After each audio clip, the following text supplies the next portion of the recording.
আগুন মানুষের গোলাম, আল্লাহর সৃষ্টি।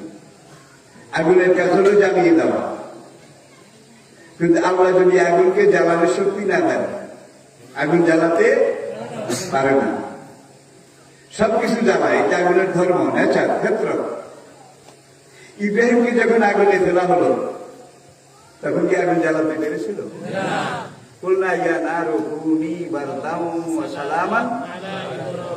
সঙ্গে সঙ্গে আমি আগুনকে, আগুনের জ্বালাময় শক্তি, আগুনের ক্ষমতা, এটাকে আমি আল্লাহ উইথেল করে দিলাম, ক্ষমতাকে মুলতবি করে দিলাম। 40 দিন আগুন জ্বলল, 40 দিন একাধারে। নমরুদ টাওয়ার একটা বানিয়ে টাওয়ারের উপরে উঠল। যে নাস্তিক ইব্রাহিম, ইব্রাহিম নাকি নাস্তিক, আর সে আস্তিক, কারণ নমরুদের খোদা মানে না, এই জন্য নাস্তিক। এখন টাওয়ারের উপর উঠে দেখেছে দাও দাও দাও দাও আগুন জ্বলছে, জ্বলন্ত আগুন সমুদ্রে। সুন্দর ফুলের গাছ, সেই ফুলের গাছে পাখি উড়াউড়ি করতেছে, মৌমাছি উড়াউড়ি করতেছে। নমরুদ টাওয়ারে দাঁড়িয়ে ধমক দেয়, কিরে নাস্তিক ইব্রাহিম, এতদিন আগুন জ্বলে, এই ভয়াবহ আগুন, তুই আগুনে জ্বলিস না কেন? ইব্রাহিম ছোট্ট করে বললেন যে আগুনকে জিজ্ঞেস করো।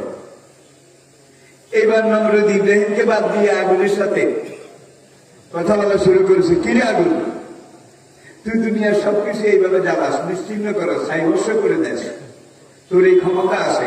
নাস্তিক আমার দুশ্মন ইব্রাহিমকে তোর পেটে ঢুকাই দিলাম, আজকে এতদিন গেল, তুই ওকে জ্বালাস না কেন? আগুনে কয় হ্যান্ডল নাই। হ্যান্ডল বুঝছেন? নোয়াখালীতে এই কথাটা ব্যবহার করা হয়, চিটাঙ্গেও তারা কয় হ্যান্ডাম, হ্যান্ডাম। আগুন বলে যে আমার হ্যান্ডাম লেস। ইব্রাহিমকে জ্বালানোর ব্যাপারে আমার শক্তি, এটাকে উইথেল করে দেওয়া হয়েছে। কে করেছে? আল্লাহু আকবার। আমাদের আলোচনা কিন্তু আল্লাহ নেই, আমাদের শুকরিয়া আদায় করা দরকার। কেন? সেই কথাটা বলার জন্য আমি এই কথাগুলো বলছি। নমরুদ আগুনকে ধমক দিল, তোকে এত ঘন্টা সময় দিলাম, এই সময়ের ভিতরে নাস্তিক ইব্রাহিমকে, আমার দুশ্মন ইব্রাহিমকে তুই জ্বালায় পোড়ায় যদি কয়লা সাইবর্ষ না করিস, দুনিয়ার 7 সাগরের পানি সিঞ্চন করে জন্মের তরে তোকে নিভিয়ে দেব। এখন দ্বিতীয়বার বলব যে যেই মালিক আমাকে সৃষ্টি করেছেন, সেই মালিক যদি আমার ক্ষমতা এটাকে উইথেল না করতেন, তাহলে ইব্রাহিম কেন, আমি আরো অনেক কিছু করতে পারতাম। কিন্তু আমাকে যিনি সৃষ্টি করেছেন, তার হুকুম, তার আইন আমার জীবনে চলে। আমি তার হুকুম ছাড়া কারো হুকুম মানি না, তার আইন ছাড়া কারো আইন মানি না। আগুনে স্পষ্ট জবাব দিল। দেওয়ার পরে এইবার নমরুদ খেয়াল করলে ইব্রাহিমের ঠোঁট নড়ে, কি যেন শোনা যায়। ওই অগ্নিকুণ্ডে ফুল বাগানের ভিতরে মাঝখানে ফুলের বাগান তৈরি করে দিছে। ইব্রাহিম জিকির করে সুবহান কুদ্দুসুন রাব্বুনা ওয়া রাব্বুল মালায়েকাতি ওয়ার রূহ। নমরুদ টাওয়ার থেকে নেমে আসলো, মুখটা বলি, আজকে আর মুখে হাসি নাই, কারণ টাওয়ারে উঠে তার দুশ্মন ইব্রাহিমের যে অবস্থা দেখেছে, সে খুশি হতে পারেনি। এইবার ইব্রাহিম আস্তে আস্তে অগ্নিকুণ্ড থেকে বের হয়ে নমরুদের সামনে দিয়ে যায়। নমরুদ জিজ্ঞেস করে, কিরে নাস্তিক, তোরে কে বাঁচাইলে এত ভয়াবহ আগুন থেকে? ইব্রাহিম ছোট্ট করে বললেন, আমার উপর আল্লাহ, আমার উপর আল্লাহ। উপর আল্লাহ উপর আল্লাহ করে করে তুই আমাকে এতদিন জ্বালাতন করেছিস, বিরক্ত, ত্যক্ত বিরক্ত করেছিস, তাহলে বোঝা যায় তুই কয়েকদিনের জন্য থাক, তোর উপর আল্লাহকে আগে শেষ করি। আল্লাহকে সে তার প্রধানমন্ত্রীকে বলল, এমনি বুনিয়ানা, আমার জন্য একটা টাওয়ার বানাও, টাওয়ার তৈরি করা হলো। এরপরে বললো, এই টাওয়ারের পাশে আমার যে স্বর্ণের কুর্সিটা আছে, এই কুর্সিটা 4টা পায়ার সাথে 4টা স্বর্ণ ঈগল পাখি, আমাদের দেশে নাই, একটা ঈগল পাখি মানে ষোলোখানা একটা হেলিকপ্টার। এক কথায় আমি এর চেয়ে ভালো উদাহরণ দিয়ে আপনাদেরকে আর বুঝাতে পারছি না। সেই যুগে ঈগল পাখি, হুদহুদ পাখি, কবুতর, এই জাতীয় পাখি এরা কিন্তু আর্মি ইন্টেলিজেন্স, সেনা গোয়েন্দা, দূতের কাজ করত। সাল্লাল্লাহু আলাইহি ওয়াসাল্লামের ইতিহাসে আপনারা শুনেছেন। এখন সে এতগুলো তীর, এক গোছা তীর এটাকে পকেটে নিল, তীরের একটা ধনুক এবার বানাইয়া কান্দে ঝুলালো, ঝুলাইয়া এবার পোষা ইগল গুলা, চারটে ইগলকে বললো উপরের দিকে যা। ইগল উপরের দিকে যাচ্ছে নমরুদের কুরসি নিয়ে, সিংহাসন নিয়ে। এখন আর দেখা যায় না, দূর, বহু দূর, অনেক দূর মালায়েকাতুল মুকাররামিন, আল্লাহ পাকের ধারণকারী ফেরেশতা, তারা বলে ইয়া রব, রব্বুল আলামিন এতদিন ছিল ইব্রাহিম বেচারার পালা, আজকে তোমার পালা শুরু হয়েছে, তোমাকে মারার জন্য আসতেছে। আল্লাহ বলে কি, আল্লাহ কি দেখে না, জানে না? তখন ফেরেশতারা জবাব দিলেন, তোমার দুশমন ইব্রাহিমের দুশমন নমরুদ। আল্লাহ জবাব দিলেন, অমলি লাহুম ইন্না কাইদি মাতিন। বেচারা বড় আশা করেছে, আসতে দাও, আসতে দাও, কারণ আমি এই পর্যন্ত কারো আশা ভঙ্গ করিনি, ধ্বংস করার আগ পর্যন্ত সবাই আশা পূর্ণ করেছি। আর ফেরাউন বলেন, নমরুদ বলেন, সাদ্দাত বলেন, এদেরকে অমলি লাহুম ইন্না কাইদি মাতিন, তারা যে দূর উপরে উঠতে চেয়েছে আল্লাহ তাদেরকে দূর উপরে উঠেছে। ঠিক না বেঠি? যাকে যত বেশি উঠিয়েছে তাকে তত আস্তে আসার দিছে। ঠিক না? জোরে কর। আপনি যদি কারো উপরে বেশি গোসা হন, রাগ হন, এক আষাঢ়ে ভর্তা করতে চান, তাইলে অল্প উড়াইয়া মারবেন। ঠিক না? যে যত বেশি উঠে আর আল্লাহর বিরুদ্ধে যা, যেই ফেরাউন নমরুদের যত যুগে 20 দাঁত গজায়, ফাসাকু ফিহা ফাহাক্কা আলাইহিল কাউলু ফাদাম্মারনাহা তাদমীরা। দাম্মারনাহা তাদমীরা শব্দটা কোরআনের সাংঘাতিক নয়, সাড়ে সাংঘাতিক। এমন ধরে আসার বেশি চূর্ণ বিচূর্ণ, ধুনিত বিধুনিত, একাকার মেশাকার করে ফেলেছে। করে নাই? সেই আল্লাহ বোধহয় এখন নাই, বুড়া হয়ে গেছে, টায়ার্ড হয়ে গেছে, টায়ার্ড হয়ে রিটায়ার করার চিন্তা করতেছে, নাকি আগের মতো আছে?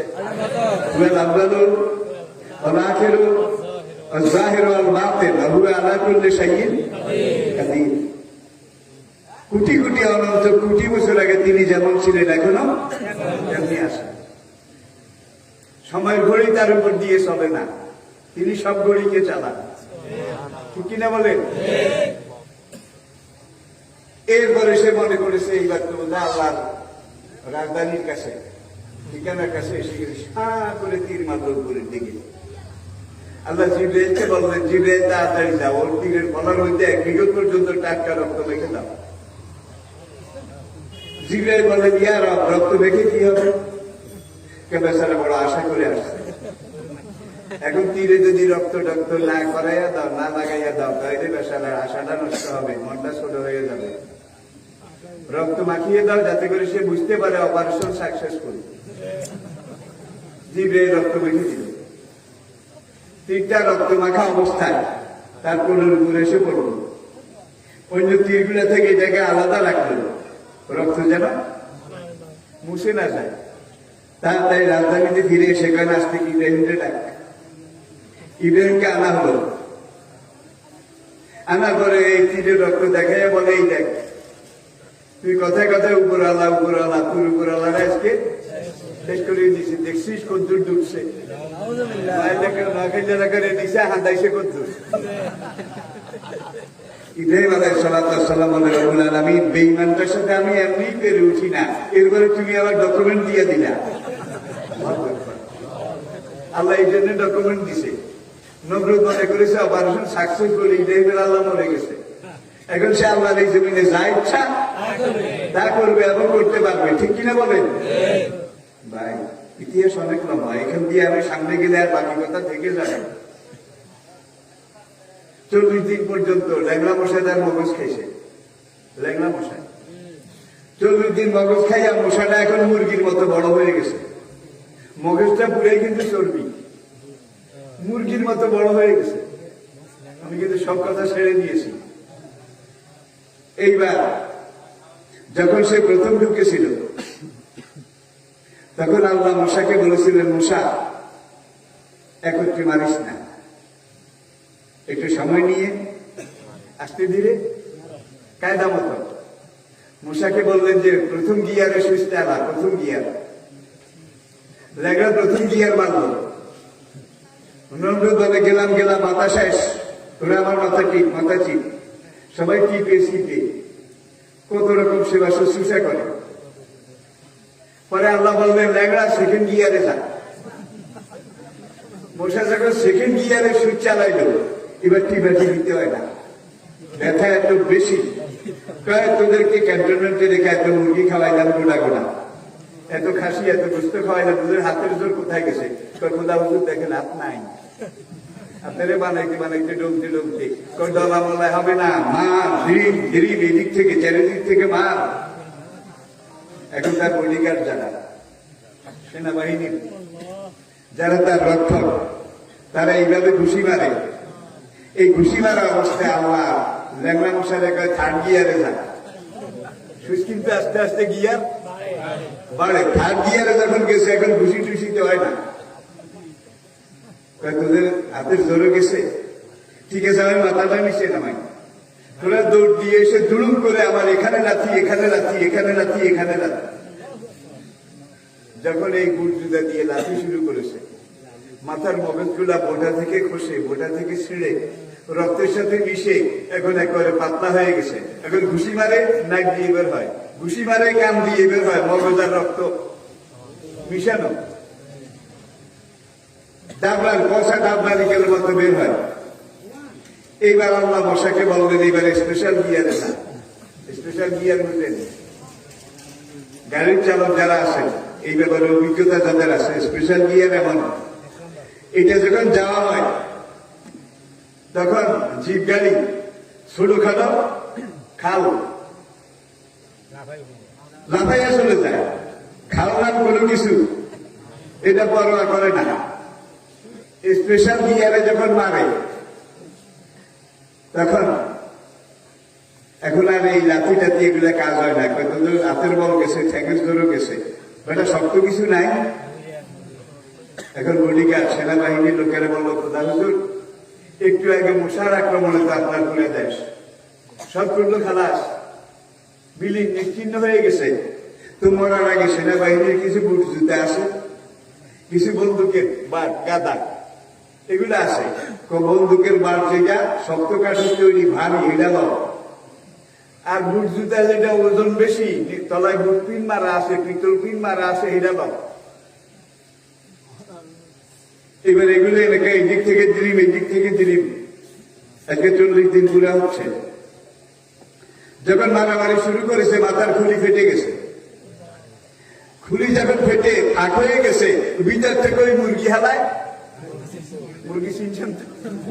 সব তাফসীর কারক একমত করে গোটা মুরগি সাইজ হইয়া গেছে হারাম দাদার মগজ খাইয়া। এখন যে ঢুকছে নাক দিয়া, বাইরে হবে কোনখান দিয়া? এখন বাইরে হইতে হইলে খুলি ভাঙা লাগে। বেল খেয়েছেন তো? বেল খুলি ভাঙা লাগে। এখন এইভাবে পিটায়, পিটাইতে পিটাইতে তার মাথার খুলি, মগজ, রগ, রেশা চূর্ণ বিচূর্ণ একাকার বা সেকার হয়ে রুটির মতো পাতলা হয়ে গেছে। হালায় মরে না, মরে না। আজকে 40 দিন যায়, শেষ পিটুনি। এই বন্দুকের গাদা, বুট জুতা, ভারী কাঠ, ভারী পাথর দিয়ে মারতে মারতে এটা রুটি হয়ে গেছে, কিন্তু নমরুদ মরে না।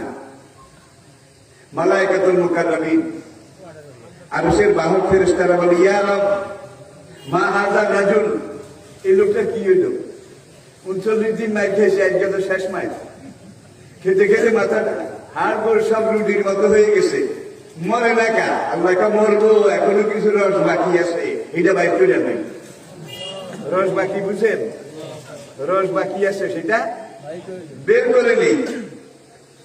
ভাইরা, তাহলে বুঝা গেল আল্লাহকে অস্বীকার করে, আল্লাহর নিয়ামতের কুফরি করে, নাফরমানি করে কোন ফেরাউন, কোন নমরুদ কোন যুগে বাঁচতে ফালিয়ানজুরিল ইনসানু ইলা তাআমিহি, তোমাদের কথা আমি বলতে পারবো না, শরীরের দিকে একটু তাকান, কত কলকরজা, কত মেশিনারি, কিভাবে এগুলো সেট করেছেন। বাড়ি থেকে রওনা করেছেন, আপনি মান্দারি বাজারের দিকে যাবেন, হাতে বাজারের ব্যাগটা, রাস্তা দিয়ে আস্তে আস্তে হাঁটেন, হঠাৎ রাস্তার বাম পাশে ছোট্ট একটা লতার ঝোপ, লতার ঝোপ থেকে একটা ফোঁস ফোঁস ফোঁস আওয়াজ, এটা শোনা গেল। কে শুনছে? সারা গান কি শোনার ডিউটি, শোনার দায়িত্ব আল্লাহ যাকে দিয়েছেন, শোনার জন্য আল্লাহ যাকে তৈরি করেছেন, আর আপনার শরীরকে লালন করার জন্য, ধারণ করার জন্য কান শুনেছেন, ওই বেচারাকে আল্লাহ কিন্তু শুধু শোনার ডিউটি, শোনার দায়িত্ব দিয়েছে, কিন্তু ফোসফোস কিসে করে এই দেখার যোগ্যতা কানকে আল্লাহ দেননি, কিন্তু বলে দিয়েছেন। আমার বান্দা যখন রাস্তা দিয়ে হাঁটবে সকাল বিকাল রাত বিরাতে, তখন রাস্তা ডানে বামে সামনে পিছনে কোনো জায়গায় ফুসফাস ঠুসঠাস এমন কোন আওয়াজ যদি শুনিস, কিসে আওয়াজ দেয় তুই দেখতে পাবি না, তোকে দেখার ক্ষমতা দেয়নি, চোখ দুইটার কাছে একটা মোবাইল করে দিবি। আল্লাহু আকবার আসতে কয়টা কান শুধু ফুসফাস শুনেছে, দেখেনি, কিন্তু মালিকের নির্দেশ মতো চোখের কাছে একটা মেসেজ মোবাইলে পাঠিয়ে দিছে। এই চোখ 6 হাত দূরে রাস্তার ডালে, সেখানে কিসে যেন ফুসফুস করে, আমি তো দেখি না, দেখার দায়িত্ব মালিক তোকে দিয়েছে, তুই সেই দিকে একটু তাকা। কানের কাছ থেকে মোবাইল পেয়ে মেসেজ রিসিভ করে সঙ্গে সঙ্গে চোখ সেদিকে তাকাই, তাকিয়ে দেখে যে 4.5 হাত লম্বা, তেলে শরীর, কুচকুচে কালো, বাইক মাসের চেয়ে মোটা, মাথাটা স্যাপটা, জোবের ভিতর থেকে মাথাটা বাইর করে জিভ লক লক করে আর ফোস ফোস করে। চিনেছেন বোধ হয়, জিনিস আসল না। সে বিলাতে লন্ডন জুতে দেখেছিলাম the most dangerous snake's of the world, দুনিয়াতে যত জাতের সাপ আছে তার মধ্যে সবচেয়ে মারাত্মক গোখরা সাপ। এখন দেখছে কে? খবর পাইছে কার কাছ থেকে? চোখ বেচারে শুধু দেখার মানে, জিনিসটা ভালো না মন্দ, খারাপ না ভালো, দোস্ত না দুশ্মন, এটা বিচার বিবেচনা করার ক্ষমতা আল্লাহ চোখকে দেন নাই। কিন্তু বলে দিয়েছেন কান যদি কোনো সময় তোরে কোনো ফোন করে, মোবাইল করে, মেসেজ দেয়, সঙ্গে সঙ্গে তুই অ্যাকশনে যাবি, সেই দিকে যাবি, যাওয়ার পরে যে জিনিসটা দেখস, এটা সুরত, গঠন, চেহারা, এটার বডি, এটা তুই সঙ্গে সঙ্গে হেড অফিসে একটা মেসেজ করে দিবি, হেড অফিসে, হেড অফিস চিনছেন, চোখ দেখার সঙ্গে সঙ্গে। তখন বললো একটু আগে কান আমাকে ফোন করেছে, 6 হাত দূরে তাকিয়েছি, তাকিয়ে দেখি এই যে জিনিস এইভাবে আসে, জিনিসটা কি ভালো না মন্দ আমি তো চিনি না, তুমি আমাকে মালিক বলে দিয়েছে এরকম কিছু দেখলে তোমাকে খবর দেওয়ার জন্য, এখন তোমার এই খবর দিলাম। মস্তিষ্ক, ব্রেন কিন্তু সাপ দেখে নাই, চোখের কাছ থেকে শুধু এই এরকম, এটা পেয়ে সেই সিদ্ধান্ত নিয়েছে, কল্লা সাপটা কয় আসল জিনিস, যদি একবার কামড় দেয় জন্মে আর বাঁচা লাগবে না, এখন বাঁচতে যদি হয় তাহলে দৌড় দেওয়া দরকার, দৌড় দেওয়ার ক্ষমতা আবার এই ব্রেন বেচারার নাই। কিন্তু মালিক বলে দিয়েছে এই পরিস্থিতি যদি হয় তাহলে তুই পায়ে দুইটার কাছে, পাও দুইটার কাছে একটা মেসেজ পাঠিয়ে দিবি। এখন ব্রেন পায়ের কাছে যখন মোবাইল করেছে, এই ব্রেনের কাছ থেকে খবর পেয়ে আপনি দিচ্ছেন দৌড়, সাপ দেখার কত মিনিট পরে দৌড় দিচ্ছেন, ঠিক করে করো। নোয়াখালী রাখা খাড়া জিনিস, বরিশাল খুলনা লোকের রাখা আলাদিনা, এই দেখতে না দেখতে দিচ্ছেন দৌড়। এখন কান যদি এই ডিউটি পালন না করতো, চোখ যদি এই ডিউটি পালন না করতো, ব্রেন যদি এই ডিউটি পালন না করতো, পাও যদি এইভাবে পরস্পর নির্দেশ ক্রমে ডিউটি পালন না করতো, তাহলে আপনার বেঁচে থাকা তো দূরের কথা, রাস্তার ওখানে গিয়ে আপনার লাশও খুঁজে পাওয়া যেত না, ঠিক কিনা বলুন? শরীরের ভিতরে ঢুকলে কিন্তু অন্য ওয়াজ থেকে যাবে। আপনার এখানে যে হার্টটা আছে, ইঞ্জিনের মূল হার্ট, এটা সম্পর্কে বলতে গেলে আমাকে 1 ঘন্টা কথা বলতে হবে, যাব না, সেদিকে যাওয়ার আমার উপায় নাই। আপনার হাতে 5টা আঙ্গুল আছে নাকি? আদম থেকে কিয়ামত পর্যন্ত 2 জন মানুষের চেহারা বোধহয় একরকম বানাইছে বা বানাবে? 2 জনের চেহারা একরকম বানাইছে? যে কারিগর মূর্তি বানায় তার মূর্তি সবগুলো একরকম হয়। যে নৌকার মিস্ত্রি নৌকা বানায়, যে ঘরের মিস্ত্রি ঘর বানায়, এক টাইপের, ঠিক কিনা বলেন? কিন্তু যে মিস্ত্রি আপনাকে এইভাবে বানিয়েছেন, একটিবার চিন্তা করেন, আদম থেকে আজ পর্যন্ত, আজ থেকে কিয়ামত পর্যন্ত 2 জন মানুষের চেহারা বোধহয় একরকম হয়েছে। কত বড় শিল্পী, কত বড় কারিগর, কত রকমের প্যাটার্ন, ডিজাইন, ফিয়াইয়ে সুরতি মাশা রাখাবার তিনি জানেন।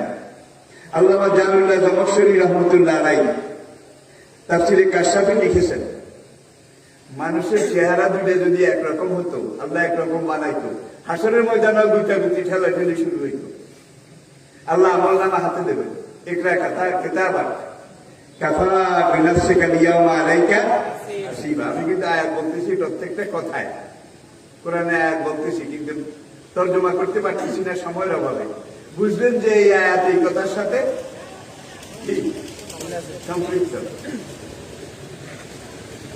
আমলনামা হাতে দিয়ে বলবে, ইকরা কিতাবা, না তোমার আমলনামা 60 বছরের বড়, কাফা বিনাফসিকা আল-ইয়াওমা আলাইকা হাসিবা। এটা পড়ে তোমার নিজের বিচার তুমি নিজে করো, তুমি কোনটা কি পেতে পারো। বান্দা আমলনামার দিকে তাকাবে, সুবহানাল্লাহ মা হাযাল কিতাব মা মিন সগীরাতিন আলা কাবীরাতিন ইল্লা আহসাহা। সুবহানাল্লাহ, এটা কেমন আমলনামা!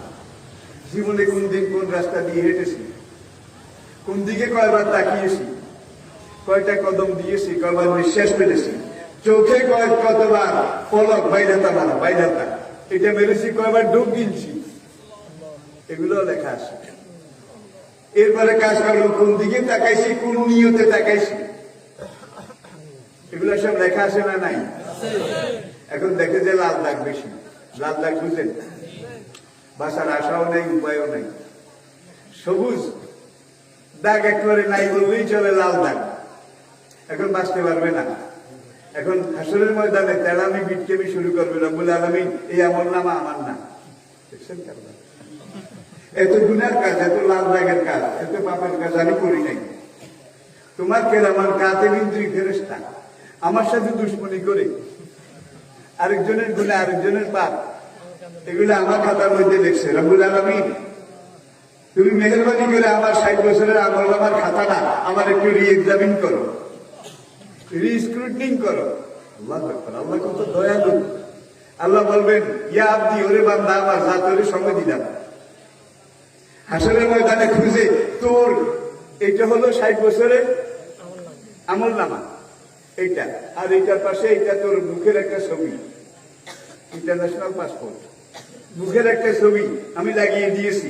এই ছবি এইটার কর্মকাণ্ড তোর এই সুরতের সাথে, ফিয়াইয়ে সুরতি মাশা রাখাবা, তোর এই চেহারার সাথে মিলে এরকম আরেকজন মানুষ হাসরের ময়দান থেকে খুঁজে যদি তুই বের করে আনতে পারিস, আমি আল্লাহ ওয়াদা করলাম তোকে বেকসুর খালার দেব।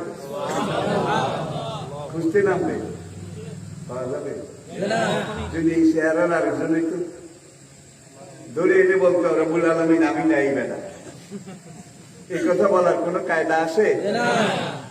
চেহারা তো মিলল না, গলার আওয়াজ 2 জনের মধ্যে আদম থেকে কিয়ামত পর্যন্ত গলার স্বর বোধহয় একরকম বানাইছে, এটা আরো চিকন কথা। আল্লাহু আকবার। আদম থেকে কিয়ামত পর্যন্ত 2 জন মানুষের গলার আওয়াজ তিনি একরকম বানাননি। 2 জন মানুষের গলার আওয়াজ যদি একরকম হইতো, আজকের এই বিভ্রাটের যুগে, পাপ অঙ্কিলতার যুগে, জঞ্জাল পাপ বাড়ত না কমত? মনে করেন আপনার গ্রামে রবীন্দ্র সুন্দরী রূপের পিরামিড, একটা মেয়ের গত মাসে বিয়ে হয়েছে, স্বামী ঢাকায় চট্টগ্রামে চাকরি করে, 1-2 মাস পরে একবার আসে, পাশের গ্রামের এক লুচ্চার গলার আওয়াজ ওই মহিলার স্বামীর গলার আওয়াজের মতো।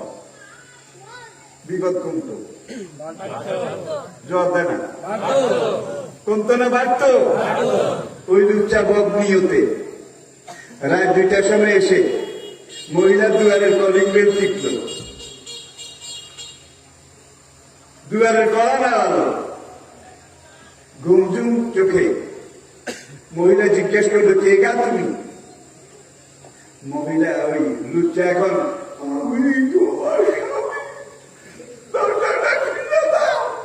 মুখের যত বাঁকা করে বলুক, কায়দা করে বলুক, স্বামীর আওয়াজ বোধ সে দিতে পারবে? পারবে? কিন্তু ওই লুচ্চার আওয়াজ যদি স্বামীর আওয়াজের মতো হইত, মহিলা খুশি হয়ে দরজা খুলে দিত।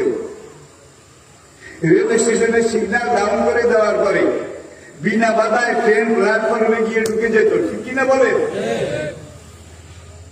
এটা ঢুকেছে চেহারার কথা। আদম থেকে কিয়ামত পর্যন্ত 2 জন মানুষের বুড়া আঙ্গুলের ছাপ, কি ফিঙ্গারপ্রিন্ট, ইংরেজিতে কি বলে? ফিঙ্গারপ্রিন্ট। বুড়া আঙ্গুলের ছাপ আদম থেকে কিয়ামত পর্যন্ত একজনের সাথে আরেকজনের মিলবে না। পাসপোর্ট নকল করে 2 নম্বর হয়।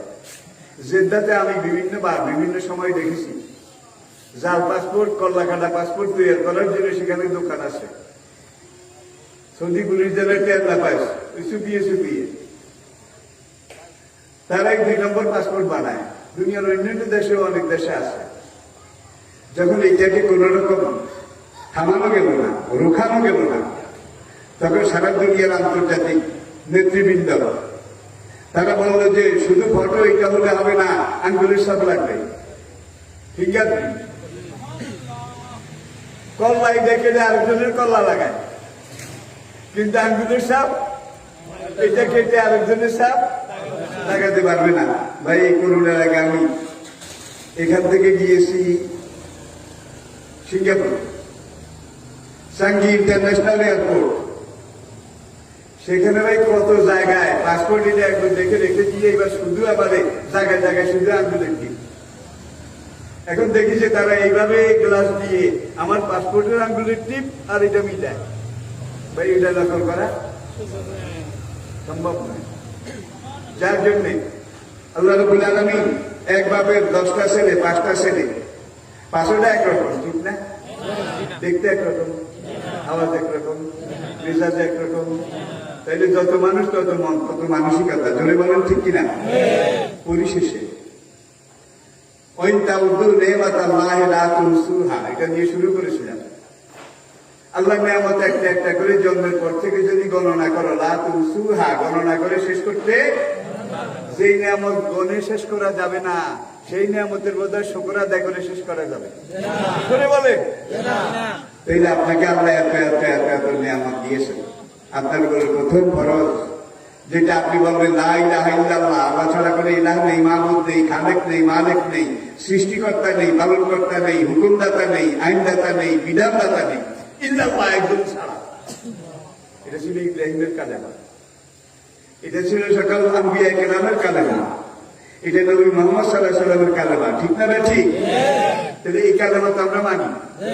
এই কালেমা মানার পরে আমাদের উপরে কিছু দায়িত্ব মুসলমান হিসেবে। আবার আসুন, এই তো শরীরের কিছু কথা, সাংখ্যের কথা কইলাম। কোরআনে একটা সূরা আছে আশ-শামস, কি বিশান, বিশান সূর্য। আরেকটা সূরা আছে আল কামার, দ্বিমুন। আরেকটা সূরা আছে আন নজম, দি স্টার্স, সূর্য, চাঁদ, নক্ষত্র। সূর্যটা এইভাবে আসে, মহাসূর্য এইভাবে আসে। মনে করেন আমি আপনাদেরকে এইভাবে বুঝাবার চেষ্টা করি। কুল্লুন ফি ফালাকি, প্রত্যেকটা নক্ষত্র, বুধ, শুক্র, পৃথিবী, মঙ্গল, বৃহস্পতি, শনি, ইউরেনাস, নেপচুন, প্লুটো, এরা এই মহাশূন্যে সবাই ঘুরে। কুল্লুন ফি ফালাকি, এটা কোরআনেরই কথা। সূর্য কিন্তু এখান থেকে টর্চ মেরে রাখছে এগুলোর দিকে, টর্চ, তার ফোকাস রৌদ্রটা, ঠিক কিনা? এখন পৃথিবীরা যখন এইভাবে ঘুরে, এইভাবে ঘুরে, এইভাবে ঘুরে, এইভাবে ঘুরে, তাহলে বোঝা যায় কি দুনিয়ার এক অংশে যখন দিন, আরেক অংশে রাত, ঠিক না? মাঝখানের অংশে রাত 10টা, এখানের অংশে বেলা 3টা, ঠিক কিনা বলেন? আমি বোধহয় বুঝাইতে পারি নাই। এটা হলো সূর্য। সূর্য কিন্তু মহাশূন্যে, সেটাও ঘুরে। এটা এইভাবে ফোকাস করেছে, এটা হলো আপনার পৃথিবী, এইভাবে ঘুরে। যার জন্যে পুরো দুনিয়াতে আমরা এখন যেখানে কথা বলছি, আমাদের এখানে রাত 8টা হলে আমেরিকায় সন্ধ্যা 7টা, 23 ঘন্টা বেশ কম। লন্ডনে 6 ঘন্টা বেশ কম, সাউথ কোরিয়া জাপানে 6 ঘন্টা বেশ কম, সৌদি আরবের সাথে 5.5 ঘন্টা সময় ব্যবধান। কথাটা এই জন্য বলছি আমি, না সৌদি আরবের সাথে আরো কম, 3 ঘন্টা। কথাটা আমি এই জন্য বলছি। এখন অজানা সেরা যাও তোমাদের দুনিয়াকে জীবিত রাখার জন্য, সচল সজীব রাখার জন্য আমি উত্তপ্ত একটা সূর্য তৈরি করেছি। সেরা যাও ও শামসে অদোহা। আমি আল্লাহ কসম করে বলছি সূর্যের, সূর্যের আলোকের, সূর্য কিরণের। বিজ্ঞানীরা মহাশূন্যে কত গবেষণা তারা গবেষণা করে তারপরে বলেছে সূর্য পৃথিবী থেকে এত দূরে, সূর্যের আলো পৃথিবীতে সেকেন্ডে 9,30,00,000 মাইল বেগে আসে। সেকেন্ডে 9,30,00,000 মাইল বেগে আসে, দুনিয়া আসতে 9 মিনিট সময় লাগে। সূর্যের টেম্পারেচার, তাপ, টেম্পারেচার 30 কোটি ডিগ্রি সেলসিয়াস। 30 কোটি ডিগ্রি সেলসিয়াস। এই কয়েকদিন আগে বাংলাদেশের তাপমাত্রা 35-36 এই ডিগ্রিতে যখন গেছে, আমাদের অবস্থা কি আছিল? আর একটু বাড়লে কি হইতো? তাহলে সূর্যের টেম্পারেচার 30 কোটি ডিগ্রি সেলসিয়াস।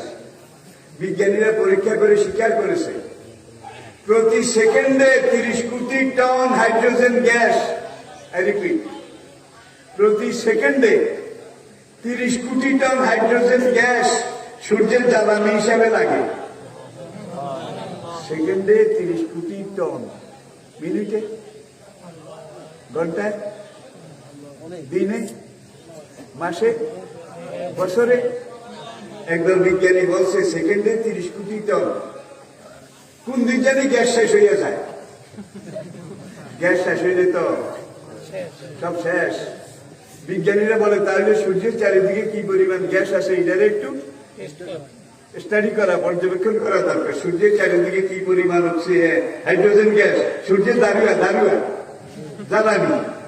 তারা পরীক্ষা করে স্বীকার করেছে আরো 500 কোটি বছর, 5 কোটি নয়, 500 কোটি বছর সেকেন্ডে 30 কোটি টন করে জ্বালাবার মতো গ্যাস সেখানে মজুদ আছে।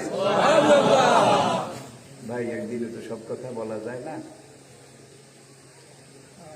এটা শামসু কুব্বেরা কাব্বারা ইউকাব্বিরু তাকবীরান মুকাব্বিরুন। এমন একদিন আসবে সূর্যের আলো এটা শেষ হয়ে যাবে।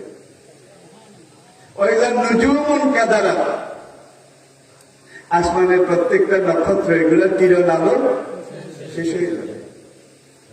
বিজ্ঞানীরা পরীক্ষা করে দেখছে সূর্যের আলো দিন দিন কমতেছে। আসমানের অনেক নক্ষত্র গ্রহ, এগুলার আলো ওয়াইযা নুজুমুন কাদারাত, এগুলোর আলো দিন দিন কমতেছে। কমতে কমতে আকাশের মহাশূন্যের অনেক নক্ষত্র এমন হয়েছে এগুলোর আলো শেষ হয়ে গেছে। স্টিমার ইঞ্জিনে যে কয়লা মারে, যে কয়লা পুড়ে যায়, এগুলোতে আর আগুন জ্বলে না, ফেলে দিতে হয়। যে নক্ষত্রগুলো আলো শেষ হয়ে গেছে, জ্বলে শেষ হয়ে গেছে, সেগুলো দুনিয়ার দিকে পড়ে। কারণ ওখানে আর মহাশূন্য এটাকে লালন করে না, ধারণ করে না, এখন দুনিয়ার দিকে পড়ে। ভাই, এক একটা নক্ষত্র এমন আছে দুনিয়ার চেয়ে 1000 গুণ বড়। এর একটা এক এক জায়গায় যদি মাঝে মাঝে পড়ে, তাহলে ভাববেন সাবডা হয়ে যাবেন। ভাববেন ব্যাংকের উপরে ইট মাইলে যে অবস্থা হয়, হবেন নাকি হবেন না? ধরে বলে আল্লাহ পাক সূরা আম্বিয়া 32 নম্বর আয়াত, খেয়াল রাখবেন, বাড়িতে দেখে নেবেন। সূরা আম্বিয়া 32 নম্বর আয়াতে বলছেন, আমি মহাশূন্যে এমন একটা গ্যাস বলয় সৃষ্টি করে রেখেছি। গ্যাস বলয়, পৃথিবীর চারিদিকে আমি এমন একটা গ্যাস বলয় সৃষ্টি করে রেখেছি, যে গ্যাসের কারণে মহাশূন্য থেকে ওই জ্বলে যাওয়া, পুড়ে যাওয়া এই নক্ষত্রগুলো যখন জমিনের দিকে পড়ে, ওই গ্যাস বলয়ের মধ্যে ঢুকলে ওই গ্যাসের মধ্যে আমি আল্লাহ এমন শক্তি রেখে দিয়েছি, সেখানে এটা নিশ্চিন্ন হয়ে যায়, দুনিয়ার দিকে আর আসে না, আসতে পারে না। সূরা আম্বিয়া 32 নম্বর আয়াত। একটু আপনারা বাড়িতে গিয়ে দেখে নিলে ভালো হবে। এটাকে বিজ্ঞানীরা আজকে বলছে green house effect. Green house effect. আমার একদল বিজ্ঞানী বলছে এটা হলো ওজোন স্তর। ওজোন স্তর, এগুলো আপনাদের জন্য বোধহয় কঠিন হয়ে যাচ্ছে। কঠিন হচ্ছে নাকি? তাইলে ভাই প্রতিনিয়ত এইভাবে পড়তেছে দুনিয়ার দিকে, কিন্তু দুনিয়ার এইদিকে 40 কিলোমিটার, এইদিকে 40 কিলোমিটার, এইদিকে 40 কিলোমিটার, এইদিকে 40 কিলোমিটার, দবজ দবজ পুরু এমন একটা গ্যাস আল্লাহ সৃষ্টি করে রেখেছেন, যার জন্য ওখান থেকে যত ইন্ডা লাগ, যত পাথর পড়ুক, ওই গ্যাস বলয় আসতে এগুলো নিশ্চিন্ন হয়ে যায়। এই গ্যাস বলয়, আমি যদি আসমানকে এই গ্যাস দিয়ে ঘুরে দুনিয়াকে হেফাজত না করতাম, অনেক আগে মহাশূন্যের এক ইন্ডা পড়লে এশিয়া মহাদেশ শেষ। ঠিক না বেশি? নাসার বিজ্ঞানীরা সর্বশেষ বলেছে, মহাশূন্য থেকে এমন একটা গ্রহখণ্ড জমিনের দিকে আসতেছে, গ্রহখণ্ড জমিনের দিকে আসতেছে, অনেক রাস্তা এসে গেছে। এইটা যদি এসে পড়ে, পুরো দুনিয়া এটার নিচে বেসাকার হয়ে যাবে। এটা এখানে থাক, আর সামনে আমি যেতে পারছি না। আল্লাহ নিয়ামতের শুকরগুজারি করতে রাজি আছেন? রাজি আছেন? যদি থাকেন, 1 নম্বর কাজ কালেমা স্বীকার করার পরে 5 ওয়াক্ত সালাত, কোন শরীর ওজোর না থাকলে জামাতের সাথে পড়তে হবে। রাজি আছেন? রাজি আছেন? ইন্না সালাতা কানাত আলাল মুমিনিনা কিতাবাম মাওকুতা হাফিজু আলাস সালাওয়াত ওয়াস সালাতুল উস্তা কুমু লিল্লাহি কানিতিন। সালাতের বহু বহু বহু আয়াত কোরআনে। সালাতের যত আয়াত, যাকাতেরও তত আয়াত, সাওমের কিন্তু এত আয়াত নাই। যেখানে সালাত, অধিকাংশ জায়গায় যাকাত। আল্লাযীনা ইউকিমুনা সালাতা ওয়া মিম্মা ওয়া আকিমুস সালাত। আজকে যাকাতের কোনো খবর আছে মুসলমানের? আছে? খবর আছে সুদি কারবার, সুদের টাকা লেনদেন করার। আপনাদের এলাকায় হয়তো নাই, আছে? অনেক মেয়ে লোকেরা পর্যন্ত সুদের উপরে টাকা এটা লাগায়। সুদের 70টা কবিরা গুনাহ, আকবারুল কাবায়ের। এই 70টা কবিরা গুনার মধ্যে যেটা সবচেয়ে ছোট, সবচেয়ে কম, সবচেয়ে হালকা, সেটা হলো নিজের গর্ভধারিণী মায়ের সাথে জুমাবারে জেনা করা। সুদের সবচেয়ে ছোট, 70টা কবিরা গুনার ছোটটা। সুদের সাথে যাওয়া যাবে না, সুদের কাছে যাওয়া যাবে না। রাজি আছেন? রাজি আছেন? জি ভাইরা, তাহলে 5 ওয়াক্ত নামাজ আমরা ঠিক মতো আদায় করব। রাজি তো? আমরা হারাম থেকে নিজেদেরকে বাঁচিয়ে রাখবো। চাই আপনি আমার কথাগুলো মানেন বা না মানেন, চাই আপনি গুরুত্ব দেন বা না দেন, চাই আপনি শোনেন না না শোনেন, এতক্ষণ যে কথাগুলো আমি বলেছি একটা আমার কথা নয়, প্রত্যেকটা কথার সাথে কোরআন আয়াত। আমরা বেদলির কথা বলি না, এখানে থেকে খবর পাই নাই, সময় ভালো না। তাহলে দেখতেন যে এখান দিয়ে আপনারা আমাকে দেখতে পেতেন না, এত ক্যামেরা আসে। আমার জুমার খবর যারা যায় তারা জানে। মুসলিমরা চিনলে আমরা হুজুরকে দেখি না, হুজুরকে দেখি না। আপনারা তো মসজিদে যারা আসেন তারা আমাকে দেখেন, আমার কথা শুনেন, কিন্তু আমার কথাগুলো পরে দুনিয়াতে চলে যাক, এটাকে আপনারা চান না? চাই। আমি তাইলে শুট করি বইটা, এই গত শুক্রবারেও কইছি। ভাইয়েরা, আল্লাহর কোরআন।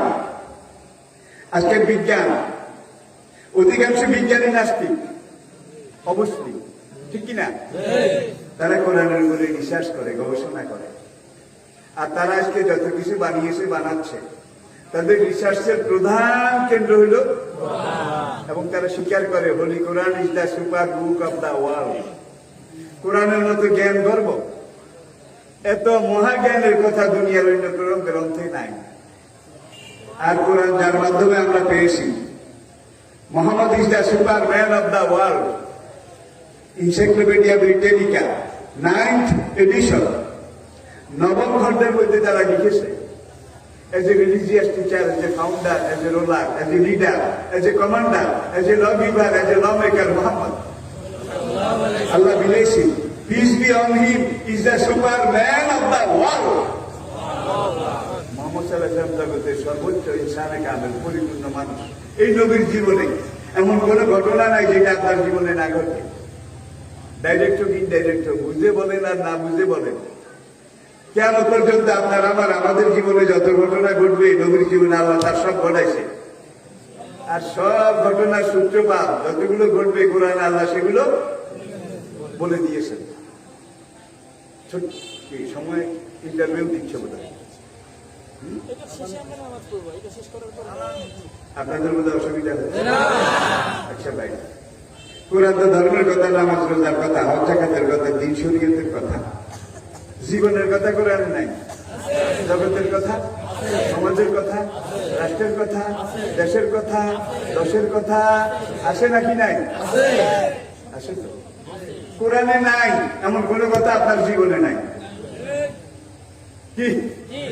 আপনার জীবনে যত কিছু আছে, তিবিয়ানান লিকুল্লি শাই মা ফাররাতনা ফিল কিতাবি মিন শাই, এই কোরআন এমন কোরআন, যে কোরআনে কিয়ামত পর্যন্ত তোমাদের প্রয়োজনীয় কোনো কথা আমি আল্লাহ বলার বাকি রাখি। কোরআনে আল্লাহ পাক সব কথা সবকিছু বলে দিয়েছে। আজকের বিজ্ঞান অনেক অনেক লাইনে কোরআনের সাথে এসে মিলে গেছে, এবং বিজ্ঞানীরা বলে হ্যাঁ কোরআন যেটা বলছে আমরা সেটা পেয়েছি, আমরা সেখানে এসেছি। তাহলে আজকের আধুনিক বিজ্ঞান, মডার্ন সায়েন্স, যেই লাইনে যেই চ্যানেলে ম্যাচিউরড হয়েছে, বালেগ হয়েছে, সেটা কোরআনের সাথে এসে মিলে গেছে। আর বিজ্ঞানীদের যে চিন্তা চেতনা ধারণা এখনো কোরআনের সাথে মিলে না। কোরআন বলছে একরকম, বিজ্ঞানীরা আরেক রকম। বুঝতে হবে এই লাইনে বিজ্ঞানীরা এখনো ম্যাচিউরড হয় নাই, বালেগ হয় নাই, এখনো না বালেগ। যখন এই চিন্তাটা পূর্ণাঙ্গ পূর্ণতা পাবে, তখন কোরআনের সাথে এসে মিলে যেতে বাধ্য হবে। কারণ কোরআনে অযৌক্তিক অবৈজ্ঞানিক একটা কথাও আল্লাহ বলেন, ইয়াসিন আল কোরআনিল হাকিম, বিজ্ঞানময় কোরআনের কসম করে আমি আল্লাহ বলছি। এটা অর্থ এইটা না কোরআন বিজ্ঞান গ্রন্থ, বৈজ্ঞানিক দর্শন, বিজ্ঞানের ফিলোসফি নয়। কোরআন সার্বিক সবকিছুর গ্রন্থ। কোরআনে নাই এমন কোন কাজ কথা আপনার জীবনে নাই। এক কথা এমন, কোরআনে নাই এমন কোন কথা আপনার জীবনে নাই। এরপরে আসে কোরআনে যত কথা বলা আছে, নবীর জীবনে তার সবকিছু করা আছে। 30 পারা কোরআনে আল্লাহ যা বলেছেন, নবী তার জীবনে কোরআনে সবকিছু বাস্তবায়ন করেছেন, ধারণ করেছেন। ইয়াতলু আলাইহিম আয়াতিহি ওয়া ইউআল্লিমুহুমুল কিতাবা ওয়াল হিকমাতা ওয়া ইউযাক্কিহিম ওয়া ইন কানু মিন ক্বাবলু লাফি দালালিন মুবিন। আপনারা হাসি দেন না? হাসি হাসি দিয়া কি করেন? আলহামদুলিল্লাহ। কে শিখিয়েছে? কে? নবী আমাদেরকে শিখিয়েছেন, আল্লাহর পক্ষ থেকে নবী আমাদেরকে শিখিয়েছেন। আজকের বিজ্ঞানীরা অনেক ক্ষেত্রে, সব বিজ্ঞানী তো নাস্তিক না, নাস্তিকের সংখ্যা 15 আনা। তারা বলে আমার হাসি আমি দেব, এটা তো ইসলামের নবী আমার কথা কইছে, তার কোনো দরকার আছে নাকি? আমি হাসি নিয়ে আলহামদুলিল্লাহ পড়বো নাকি বর্ষা চাল করব, এটা আমার স্বাধীনতা। কিন্তু ইসলামী নবী গেছে হাসি দিলে সবাই করতে রাজি আছেন তো? হাসি দেবেন, আলহামদুলিল্লাহ পড়বেন। তাদের মধ্যে আবার একজন বিজ্ঞানী একটু ভালো, তাকে না এমন কথা কইস না, এই নবী এমন নবী, হি ইজ দ্য সুপারম্যান, ওয়াজ না ইজ। তাহলে তার আদর্শ কিয়ামত পর্যন্ত চলমান, ওয়াজ হইলে চলে গেছে। He is the Superman of the world. ইসলামের নবী, মুসলমানের নবী, কোরআনের নবী, তিনি যত কথা বলেছেন, যত নির্দেশ দিয়েছেন, যত শিক্ষা দিয়েছেন, সবকিছুর সাথে বিজ্ঞান আসে। তখন এই নাস্তিক বিজ্ঞানীরা বলল, আশির লগে আবার কোরআনের কি মিল আছে? তাইলে আশির বিটটা হামলা। এই আশির উপরে তারা গবেষণা শুরু করলো যে মুসলমানের নবী হাসি দিলে আলহামদুলিল্লাহ পড়তে কেন বলল? আপনাদের অসুবিধা হয়। তখন তারা গবেষণা করতে করতে তারা যেটা পেল, হাসিটা প্রথম আসে হার্ট থেকে, হার্ট, এরপরে আসে ফুসফুস, লাংসে, এখান থেকে যায় লিভারে, সেখান থেকে কিডনিতে, এই কিডনি থেকে শুরু হয়ে liver, heart, bulb, prostate gland, এই থেকে শুরু করে তারপরে এটা আপনার শ্বাসনালীতে ঢুকে এটা নাক মুখ দিয়ে বাতাস হিসাবে বের হয়। আর নাক মুখ দিয়ে হাসিতে যে বাতাসটা বের হয়, বিজ্ঞানীরা গবেষণা করে বলেছে এই বাতাসটার স্পিড ঘন্টায় 90 থেকে 150 কিলোমিটার। 10 নম্বর সিগন্যালের জিনিস, 90 থেকে 150 কিলোমিটার গতিতে বাতাসটা বের হয়। আপনি যে গত 24 ঘন্টা, 6 ঘন্টা, 9 ঘন্টা নিঃশ্বাস, শ্বাস প্রশ্বাস নিয়েছেন, আপনার নিঃশ্বাসের বাতাসের সাথে, অক্সিজেনের সাথে লক্ষ লক্ষ রোগ জীবাণু বাতাসের সাথে ঢুকেছে, ভাইরাস বাতাসের সাথে ঢুকবি, স্বাভাবিক। এগুলো আপনার এই নাক দিয়ে ঢুকে, শ্বাসনালী দিয়ে ঢুকে অনেক লক্ষ লক্ষ ভাইরাস আপনার ফুসফুসে বাসা বেঁধেছে, অনেক ভাইরাস আপনার হার্টে, বাল্বে, লিভারে, কিডনিতে বাসা বেঁধেছে, জমা হয়েছে আর কি গড়ি ওনার মতো। আল্লাহ নিয়ামত হিসাবে 80 দিছে বান্দারে। এই হাসিলে যখন 90 থেকে 150 কিলোমিটার লাগে, কিডনি, হার্ট, বাল্ব, লিভার, ফুসফুস থেকে বাতাসটা এই বেগে বের হয়, তখন ওই জমা হওয়া ভাইরাস, রোগ জীবাণুগুলো এই 150 কিলোমিটার বাতাসের সাথে বের হয়ে যায়। আলহামদুলিল্লাহ বলো, হাসির মাধ্যমে আল্লাহ তোমার শরীরের ভিতরে জমা হওয়া ভাইরাস, রোগ জীবাণু এগুলাকে বের করে দিয়েছে। বিজ্ঞানীরা, বাবা রে বাবা, এই বেটা তো সে আনা না, সাড়ে সে আনা। এরপরে হাই দেন কিনা, আমি নবী কি শিখিয়েছেন? আবেগ করে এইটার মধ্যে আবার লাহাওয়ালার দরকার কি? আমি তো আমি না, এই নবী সেই নবী না। ইসলামের নবী এমন নবী যে নবী অযৌক্তিক, অবৈজ্ঞানিক একটা কথাও বলেন নাই। প্রত্যেকটা কথা বিজ্ঞানের সাথে মিলে যাচ্ছে। তাইলে এবার আমি বিদ্যা হানা, এবার আমির উপরে তারা 1.5 যুগ 18 বছর রিসার্চ, গবেষণা করেছে। করার পরে তারা দেখতে পেয়েছে, স্বীকার করেছে, মানুষ যখন হাই তোলে তখন বাতাস যা বাইর হয় তার চেয়ে অনেক অনেক অনেক গুণ বেশি বাতাস ভিতরে ঢুকে।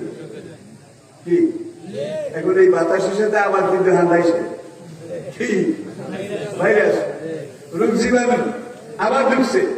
নবীকে তুমি যখন হাই দিয়েছো, বাতাস ঢুকছে, এই লাগে ভাইরাস ঢুকছে, তুমি না হাওলা আল্লাহ কুয়াতে এটা করে আল্লাহর কাছে সারেন্ডার করো, তাহলে যত লক্ষ ভাইরাস ঢুকেছে এগুলোকে আল্লাহ অকেজ করে দেবে, নিউট্রাল করে দেবে, তোমার কোনো ক্ষতি করতে।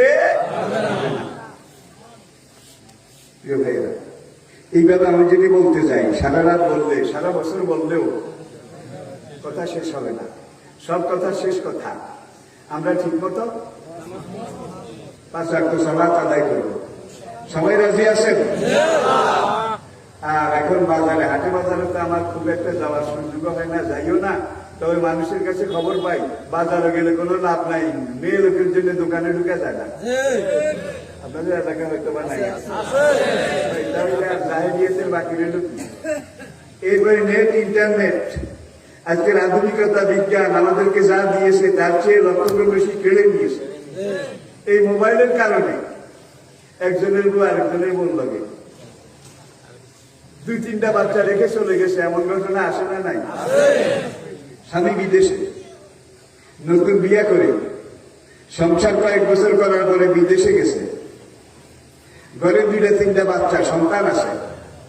বিদেশে যাওয়ার আগে বোন নামে অ্যাকাউন্ট করেছে যে তোমার নামে টাকা পাঠাবো অমুক ব্যাংকে। এরও তাকে বড় মোবাইল একটা কিনে দিছে, দিনের মধ্যে 1-2 যেন আমি তোমারে দেখি, তুমি আমারে দেখো। এইভাবে আমরা কথা বলবো। ভাই এখন এই কথা কইতে কইতে স্বামীর লগে কম কয়, বাতারের লগে বেশি কয়। আবার এমন বাতারও আমরা খুঁজে পেয়েছি যে সিএনজিতে ব্যাংকে আসা যাওয়া করে, সিএনজি ড্রাইভারের লগে। কেউ বোধহয় আমার সাথে রাগ করেছেন? সিএনজি ড্রাইভারের লাগে চলে গেছে, রিক্সা ড্রাইভারের লাগে চলে গেছে। ওই বেচারা বিদেশে এত খাটনি খাটে, এইভাবে টাকা পাঠায়, তার এই টাকার ভাগ কিন্তু তার এই নতুন যার লগে লাগলে সে তারে দেয়, ঠিক কিনা বলেন? ভাই একটা গাই গরু, তার একটা বাছুর আছে। এখন আমরা যতই পিডার বাছুরটা থেকে এই গাই গরুটারে পিডাইলে বোধহয় সেরে যাবে। একটা কুকুরি কুত্তি কুত্তি 2-3টা বাচ্চা দিয়েছে, যতই পিডা গুড়িয়া আবার যে মহিলা এই ছোট বাচ্চা শিশু সন্তান এগুলো রেখে আরেকজনের লাগে চলে যেতে আইলো, সে ওই গাই গরু আর ওই কুত্তির চাইতে ভালো না খারাপ? আমার উদাহরণটা বলতে একটু কড়া হয়ে গেছে ভাইয়েরা। সংসার ভেঙে যাচ্ছে। আমার কাছে বহু রকমের মানুষ আসে, এসে বলে হুজুর অমুকের বই তমুকের লাগে চলে গেছে। আগে কেমনে গেছে? কার কৌটো বিয়ে হয়েছে? আগে কৌটো বিয়ে কেমনে হইল? স্বামী কি তালাক দিছে? এটা জানি না। আগে গৃহস্থের গরু চড়ে দড়ি পাঠায়। স্বামী যখন তালাক দেয় নাই, বউটা কার? স্বামী। এখন আরেকজনের লাগে যাক, কোর্টও যাই, 1000বার লক্ষবার বিয়ে পড়াক, এটা কি বিয়ে হবে? এখন এই স্বামীর লাগে এই মহিলা যত বছর যতদিন ঘর করবে, প্রত্যেকটা মিলনে জেনা, প্রত্যেকটা সাক্ষাতে জেনা। এই পুরুষটা আর এই মহিলাটা আল্লাহ আদালতে জেনার জন্য, আল্লাহ তাকরাহু জিনা ইন্নাহু কানা ফাহিশাতান ওয়া সাআ সাবিলা। কালা রাসূলুল্লাহ সাল্লাল্লাহু আলাইহি ওয়াসাল্লাম মান কাফালা বি হাযিহি ওয়া হাযিহি কাফালতু লাহু জান্নাহ। আল্লাহর যে বান্দা, আমার যে উম্মত, আমাকে দুইটা জিনিসের নিশ্চয়তা দেবে, হাযিহি ওয়া হাযিহি, এই একটা অঙ্গ, এই একটা অঙ্গ। সাহাবীদের সবাই বুঝতে সমান ছিল না, এই একটা অঙ্গ, এই একটা অঙ্গ। নবী আবার আরেক সনদে, আরেক বর্ণনায়, আরেক বর্ণনা পরম্পরায় হাদিসটা এইভাবে বলেছিল, কালা রাসূলুল্লাহ সাল্লাল্লাহু আলাইহি ওয়াসাল্লাম মান কাফালা লি মা বাইনা রিজলাইহি ওয়া মা বাইনা শাফাতাইহি কাফালতু লাহু জান্নাহ। আল্লাহর যে বান্দা, আমার যে উম্মত, আল্লাহ ভাই আমি নবীর মহব্বতে তার দুই ঠোঁটের মাঝখানের একটা অঙ্গ, কি আর দুই পায়ের মাঝখানে একটা অঙ্গ লজ্জাস্থান, এই দুইটার নিশ্চয়তা দেবে, খেয়ানত করবে না, 2 নম্বরই করবে না, কাফালতু লাহু জান্নাহ, আমি তার বেহেশতের জামিন হয়ে গেলাম। ওয়ালা তাকরাবু জিনা ইন্নাহু কানা ফাহিশাতান ওয়া সাআ। মিশরের ফার্স্ট লেডি আপনারা জানেন, কোরআন যেটাকে বলছে আহসানুল কাসাস, কি বলছে? আহসানুল কাসাস। বিশ্বের সেরা সুন্দর ইউসুফ নবী, রূপের পিরামিড, মিশরের ফার্স্ট লেডি তার পিছে লাগলো। দিনের পর দিন, মাসের পর মাস, বছরের পর বছর সেই ইউসুফকে টিজিং শুরু করলো। টিজিং বুঝেন তো? ইউসুফের টিজিং করে উল্টা। এখন যতই টিজিং করে ইউসুফ পাত্তাও দেয় না, লড়েও না, ছাড়াও দেয় না। কিন্তু দিন যত যায়, মহিলার প্রেম ইউসুফের প্রতি প্রেম কি একদিক থেকে হয়? বলে তুমি আমার বন্ধু, আমি তোমার ঘোড়ার দিক, বন্ধুত্ব হয়েছে। তাইলে বন্ধুত্ব মানে ডুয়েল, পারস্পরিক, ঠিক কিনা বলেন? এখন একতরফা। ফার্স্ট লেডি বন্ধুত্ব করে কত রকম। একদিন দেখে বলে, ইউসুফ তোমার চুলগুলা রেশমের মতো সুন্দর। ইউসুফ কয়, মাই জেন্টেল লেডি, রেশমের মতো সুন্দর হলেও যেদিন আমি মরে যাব, আমাকে কবরে রাখা হবে, এই চুলগুলো ধরে ধরে ঘষে ঘষে পড়ে যাবে। ইউসুফের বলে, ইউসুফ তোমার চোখের মতো সুন্দর চোখ আমি এই পৃথিবীতে আরেকটা দেখি নাই। ইউসুফ বলে, সুন্দর হলে কি হবে? যেদিন আমি মরে যাব, কবরে রাখবে, আমার চোখটা প্রথম কষে কষে গলে গলে কালো পানি আমার পুরা কাপড়টাকে নষ্ট করে ফেলবে। এইভাবে যেইটাই বলে ইউসুফ এইভাবে। একদিন দুপুরের পরে খাস কামড়া ডাকছে। খাস কামড়া বুঝেন তো? আরো রাজবাড়ির খাস কামড়া ফার্স্ট লেডিকে ডাকছে। ফার্স্ট লেডি ইউসুফকে ডাকছে। ইউসুফ ভিতরে ঢুকছে। এখন বেচারা করে চাকরি, গোলাম। এখন ফার্স্ট লেডি ডাকছে, না যাই এত পারা যায় না। ইউসুফ ঢুকছে। দারোয়ানরা 10টা গেট, সব লোহার গেট, রাজবাড়ির গেট। এটা আমাদের ভাই বান্দার কাঁদার বেড়া না, রাজবাড়ির গেট। তালা লাগাই দিয়ে হাসলেন নির্দেশ মতো দারোয়ানরা নিরাপদ দূরত্বে চলে গেছে, এসে ভিতরে ঢুকছে। ঢুকার পরে ফার্স্ট লেডি আবার অনেকগুলো চিত্র ছবি। আজকে মোবাইলে পোলাপান হাই রে ছবি দেখে, গেম খেলে, আর এমন এমন অনেক পোলাপান আছে যেগুলো এগুলা করতে করতে এখন রাত ল্যাপ মরুতিও ল্যাপের মিথ্যে আছে না নাই? দোহাই আপনার এই বাচ্চাদের হাতে মোবাইল দেবেন না, আপনাদের দোহাই লাগে। এই মোবাইল এই বিজ্ঞান যা দিয়েছে তার চেয়ে 1000 গুণ বেশি কেড়ে নিয়ে গেছে আপনাদের থেকে। আপনাদের কি খবর নাই? রে ভাইরা, এখানে আরেকটা জিনিস প্রণিধানযোগ্য, আমাদেরকে বুঝতে হবে এই মোবাইলের কারণে আজকে একজনের উপর আরেকজনের লগে যায়। আরেকটি হলো নেশা, গাঁজা, ফেন্সিডিল, ইয়াবা, পপি, হিরোইন, আরো অনেক নতুন নতুন এসেছে, সব নাম আমার এখনো মুখস্থ হয় নাই। এগুলো দেদার জোয়ারের মতো দেশে চলছে, ঠিক কিনা বলেন? আর এই ফেন্সিডিল বলেন, গাঁজা বলেন, ইয়াবা বলেন, হিরোইন বলেন, পপি বলেন, এগুলা যেসব যুবকেরা খায়, কুল্লু মস্কার হারাম, হুররিমাত আলাইকুমুল খামরু, মদ, নেশা, জুয়া, পপি, হিরোইন, ইয়াবা তোমাদের জন্য আমি আল্লাহ হারাম করলাম। আল্লাহ যেটা হারাম করেছেন এটার সাথে সায়েন্স আছে, বিজ্ঞান আছে, যুক্তি আছে। এই ইয়াবা, পপি, গাঁজা, হিরোইন যারা খায় তাদের হাতটা দুর্বল হয়ে যায়, তাদের লিভারটা অকেজো হয়ে যায়, তাদের কিডনি নিউট্রাল হয়ে যায়, তাদের সেক্সুয়াল পাওয়ার, যৌন ক্ষমতা এটা। ভাই আমার কাছে কত রকমের মানুষ আসে, নারী পুরুষ। এই কয়েকদিন আগে এক মহিলা এসে একটা হুজুর কিনতাম, 2 বার হলারে বিয়ে করেছি, বউ দুনুকে চলে গেছে। আরুগা বউ বিয়ে করে আনছে আর আত্মীয়ের মধ্যে হিগাও বলে চলে যাব। একটা কারণ কি? আমরা হলাই কিছু খাই তাইনি, হুজুর কইয়েন না। কত বুঝাইলাম, কত বাধা দিলাম, কালবাগানের এক বিরাতে কত কিছু কি যে খায়। একে তো বউ গেছে কিনলাই কয় শেষে জিজ্ঞা করাইছি আর আত্মীয়ের মধ্যে হিগা কয় আর বলে এইটা নাই, মাফ করবে এইটা বুঝছেন তো? মানে আমির হামজা মরে গেছে, নাউজুবিল্লাহ। তাহলে একদিকে হাত গেছে, বাম গেছে, লিভার গেছে, শেষ করে বউ গেছে, তোমার হাবু শেষ, খালি আব্দুল্লাহ। এরপরে আসেন আমার এলাকা, উদাহরণ দিয়ে বলছি, আলহামদুলিল্লাহ এখন অনেক অনেক কমে গেছে। আমার দোষে হোক গুণে হোক, আমার এলাকায় কোনো গ্রুপই নাই কোন রকমের। আমি কথাগুলো এই জন্য বলছি, নেশার কাছে যাবেন না। আমার পরিচয় টুকরা যুবক ভাইয়েরা, আগামী দিনে আশা ভরসা কিন্তু তোমরাই এই দেশের মেম্বার হবে, চেয়ারম্যান হবে, তোমরাই এইসব শহরের কমিশনার হবে, মেয়র হবে, তোমরাই এই দেশের রাজা উজির হবে, ঠিক কিনা বলেন? এখন তোমরা যদি এখন থেকে এগুলা খাও, ইয়ার তোমরা রাস্তা দেওয়ার তরফ তুমি নিজে আরাম করা, তুমি নেতৃত্ব দিবে কি? তোমার বউ গাও তো তোমার ছুঁই চলে গেছে, তোমার আপন বলতে আর কেউ নাই, তোমার দুনিয়াও গেছে, আখিরাত বোঝা রয়েছে। খাসারাত দুনিয়া ওয়াল আখিরাত যালিকা হুয়াল খুসরানুল মুবিন। আমার এলাকায় কয়েকটা যুবক কিন্তু 40 বছরের আগেই মরে গেছে। এবার নৌকা 4-5 বন্ধু মিলি আড়িয়া জমা করছে, ভাদু মাসের আগে। কেউ শুনছেন কিনা আমি জানি না। আড়িয়া জমা করি, গরু গুস্ত আমি নৌকার মধ্যে রান্না সেখানে খাইছে, আর এই খাওয়ানোর আগে সেটা খাইছে,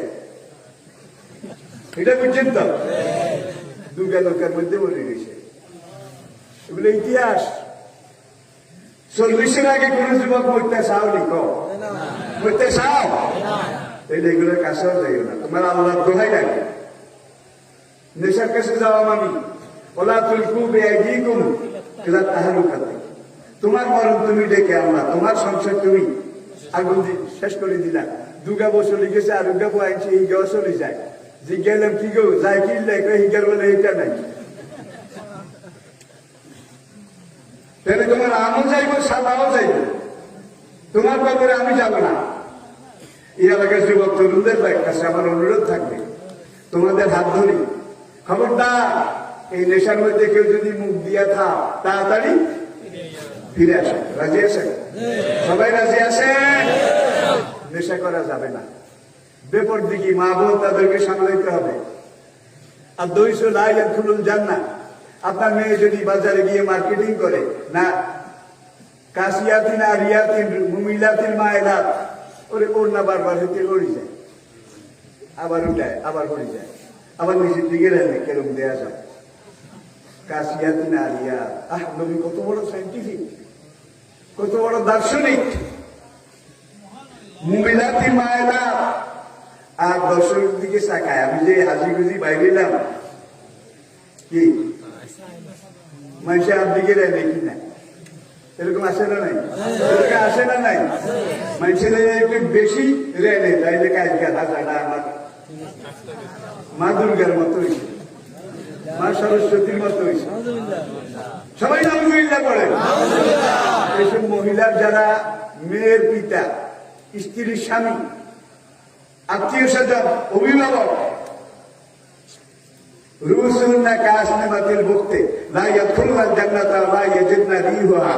এই মেয়ে বেপরদা নারী, আপনার অভিভাবক, বড় ভাই, বাবা, চাচা, অভিভাবক, মুরব্বী যারা, এদের সবার জন্য আল্লাহ বেহেশত হারাম করে দিয়েছে।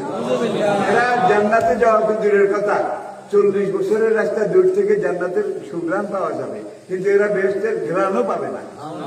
আল্লাহ পাক আমাদেরকে বুঝার তৌফিক দান করুন।